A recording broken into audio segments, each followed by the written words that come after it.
आप लोगों में से एलन मस्क का नाम किस किसने सुना है? एलन मस्क क्या किया था उसने?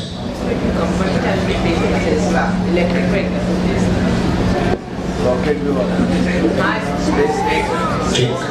अच्छा, थॉमस का नाम किस किसने सुना जिसने बल्ब का आविष्कार किया? एडिसन? थॉमस किस किसने सुना? क्या आपको पता है थॉमस ने कितने प्रयोग किए बल्ब को बनाने के लिए? 10,000। उसकी एक कहानी बताते हैं। बचपन में जब वो स्कूल में पढ़ता था एडिसन थॉमस, तो एक दिन उसके मास्टर ने एक चिट्ठी लिखी और कहा ये अपनी माँ को जाके दे देना और कल से स्कूल नहीं आना। तो वो चिट्ठी लाकर के अपनी माँ को देता है थॉमस कि माँ, ये मास्टर ने जो हमारे सर हैं, टीचर हैं, उन्होंने ये चिट्ठी दी है, उन्होंने कहा कि तू कल से स्कूल मत आना। माँ ने चिट्ठी ली तो चिट्ठी पढ़ी तो उस बालक ने पूछा कि माँ क्या लिखा है चिट्ठी में? माँ ने कहा बेटा तेरे टीचर ने लिखा है कि तुम्हारा ये जो बेटा है बहुत होनहार बेटा है, बहुत बुद्धिमान बेटा है, बहुत ज्यादा ग्रेजुएट और शार्प माइंड का बेटा है, और उन्होंने कहा कि इसको पढ़ाने लायक हमारे स्कूल में इतने टीचर भी उच्च शिक्षित नहीं है, कृपा करके इसको कहीं दूसरी जगह पढ़ाओ ताकि ये बहुत बड़ा काम कर सके, और तुम्हारा बेटा कोई साधारण नहीं, बहुत बुद्धिमान है। तो माँ क्या करना है बेटा? उन्होंने कहा कि कल से स्कूल नहीं आना है। थॉमस ने कहा ठीक है माँ। अब माँ ने हार नहीं मानी, माँ ने वो चिट्ठी ली, एक डायरी के बीच में रख दी और रख करके माँ उस बच्चे को समृद्ध बनाने के लिए, पढ़ाने के लिए दिन रात एक करने लगी, मेहनत करने लगी। वो बालक बड़ा हुआ और बड़ा होकर के दुनिया का पहला ऐसा वैज्ञानिक बना जिसने बल्ब का आविष्कार किया। ये जो आप लाइट देख रहे हैं, सफेद नीली दूधिया, ये लाइट का आविष्कार, बल्ब का आविष्कार उस महान वैज्ञानिक एडिसन थॉमस ने किया। उसने 1-2 प्रयोग नहीं, 10,000 प्रयोग किए और 10,000 बार वो असफल हुआ, लेकिन फिर वो सफल हो गया। और जब सफल हुआ तो उसका नाम चर्चित हुआ और उसके जीवन में कमाई आना प्रारंभ हुई। तो माँ का शरीर तो जा चुका था, माँ मर चुकी थी। उसने सोचा मैं एक बड़े से मकान में जाकर के रहूं। एक बड़ा सा मकान बनाया, पुराने मकान का सामान बड़े मकान में शिफ्ट करना था, तो उसने पूरा सामान उठाना प्रारंभ किया।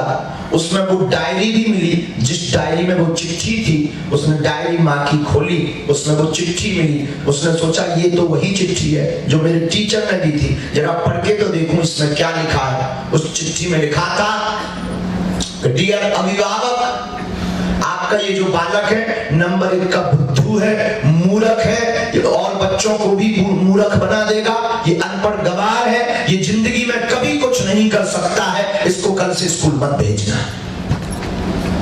उसकी आंखों में आंसू आ गए कि हमारी माँ कितनी बुद्धिमान थी। हमारी माँ ने ये नहीं कहा कि मैं बुद्धू हूँ या मैं मूर्ख हूँ या मैं जिंदगी में कभी कुछ नहीं कर सकता हूँ। हमारी माँ ने उल्टी शिक्षा हमको दी, चिट्ठी रख करके कहा कि तू दुनिया में बहुत कुछ कर सकता है, ऐसा तेरे टीचर ने कहा। उस महान वैज्ञानिक ने बल्ब का आविष्कार किया। तो जिंदगी में याद रखना, अगर कोई तुमसे कहता है कि तुम कुछ कर नहीं पाओगे तो ये मूर्खता है, और मेरे पागलों कुछ कर पाओ या ना कर पाओ, और वर्तमान में अगर तुम भारत के लोग हो तो हमारे तुमसे प्रार्थना है कि भारत को हिंदू राष्ट्र जरूर बनवा पाओगे। और इसके लिए तुम्हें कुछ करना पड़ेगा, इसके लिए तुम्हें जागना पड़ेगा, और इसके लिए, और केवल हिंदू राष्ट्र तो हमारा सपना है। तुम्हें जो चाहिए, लक्ष्य चाहिए, मंजिल चाहिए, क्रिकेटर बनना है, आपको बहुत बड़ा बिजनेसमैन बनना है, आपको बहुत बड़ा स्टूडेंट बनना है, आपको स्कॉलरशिप चाहिए, आपको माता पिता का नाम रोशन करना है, आपको बहुत बड़ी कंपनी का प्रोजेक्ट पास करना है, आपको राजनीति करनी है, पॉलिटिकल जाना है। इस कथा को आज जिंदगी में तुम लेकर घर जाना। हम तुम्हें वचन देकर के कहते हैं कि आप अपनी जिंदगी में कभी हारोगे नहीं, हमेशा सफल होगे।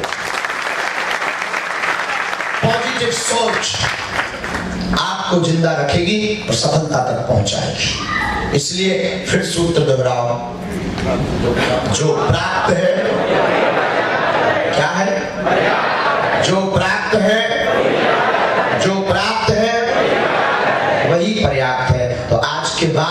कभी निराश मत होना कि ईश्वर ने तुमको ये नहीं दिया, वो नहीं दिया, मालिक ने तुमको ऐसा नहीं बनाया। और कई लोग जो गोरे हैं वो सोचते हैं हम काश और गोरे होते, जो काले हैं वो सोच रहे हैं काश हम गोरे होते तो फेयर लवली ज्यादा नहीं लगती। सबको प्रॉब्लम है। और जो गोरे हैं उनको लगता काश ये सन नहीं होता, सूर्य नहीं होता तो हमारी स्किन खराब नहीं होती। सबको हैरानी है इस दुनिया में, कोई ऐसा नहीं है जिसको हैरानी नहीं। कोई तन दुखी, कोई मन दुखी, कोई धन बिन रहित उदास, थोड़े थोड़े सब दुखी पर सुखी राम के दास।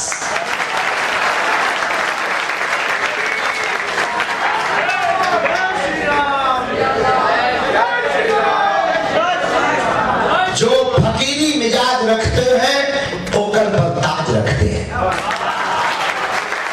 जो फकीरी मिजाज रखते हैं वो ठोकर पर ताज रखते हैं। तो आपके ऊपर है कि आप किस लाइफ से स्टाइल से जिंदगी जी रहे हो।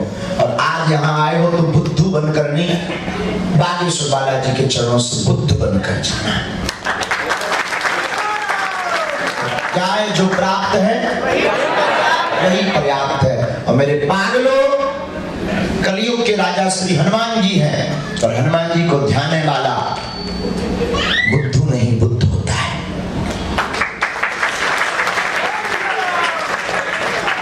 और देवता हनुमत से संकट कटे जो सुमरे। संसार की ऐसी कौन सी विपत्ति है जो हनुमान जी के चरणों में दूर ना हो पाए। सब कुछ संभव है। पूरी दुनिया के मैनेजमेंट गुरु श्री हनुमान जी हैं। कौन है? कौन सी गुरु? मैनेजमेंट गुरु। अच्छा, अपनी कंपनी का प्रचार करना सीखना हो तो हनुमान जी से सीखो। लंका गए, उन्हीं का तेल, उन्हीं का कपड़ा, उन्हीं की आगी, उन्हीं की लंका प्रचार भाई साहब करके चले।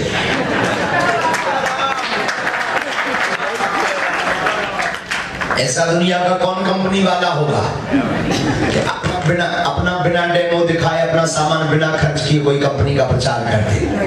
और प्रचार ऐसा किया कि आज तक लंका वाले हनुमान जी के नाम से परेशान हैं।